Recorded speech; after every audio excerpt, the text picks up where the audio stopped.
राजनीति को आप अपनी नजर से कहाँ खड़ा देख रहे हैं? सामाजिक राजनीतिक जीवन में स्वच्छ चरित्र के व्यक्ति का रहना, सरवाइव करना, आगे बढ़ना बहुत कठिन है। असंभव नहीं है, लेकिन कठिन है। और अक्सर मेरे से भी ये लोग सवाल करते हैं, आप गांधी जी को मानते हैं, गांधी जी को फॉलो करते हैं? तो मैं कहता भी हूँ कि भाई हम लोगों की आज के दौर में हमारी इतनी चारित्रिक शुद्धता, इतनी ताकत नहीं है कि मैं ये कह सकूं कि मैं गांधी जी को फॉलो करता हूं। हाँ, ये जरूर है कि प्रयास कर रहे हैं कि जितना हो सके उनके बताए हुए रास्ते, उनके बताए हुए जो तरीके हैं उसको फॉलो करें।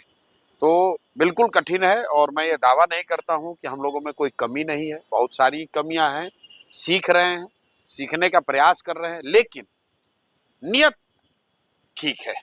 नियत बस इतनी है, सोच बस इतनी है कि जिस धरती में जन्म हुआ, जहां हमारे बाप दादा कभी मजदूर रहे, उसी धरती के सरकारी विद्यालय से पढ़कर अगर जीवन में कुछ हासिल कर लिए हैं, तो मुझे ऐसा लगता है कि मेरी ये जिम्मेवारी है कि मैं प्रयास करूं।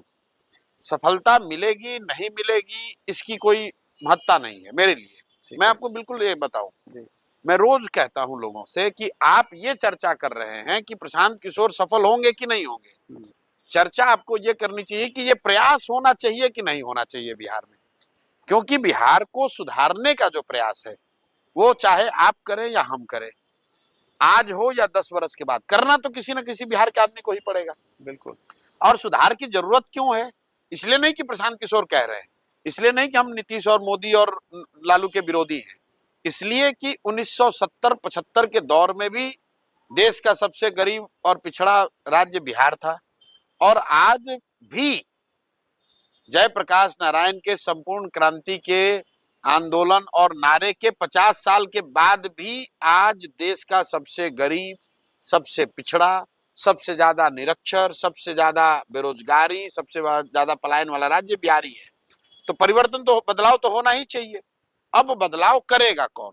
तो भाई कोई ना कोई बिहार का लड़का करेगा। मैं समझता हूं कि अगर मेरी हिम्मत नहीं पड़ेगी तो किसकी पड़ेगी।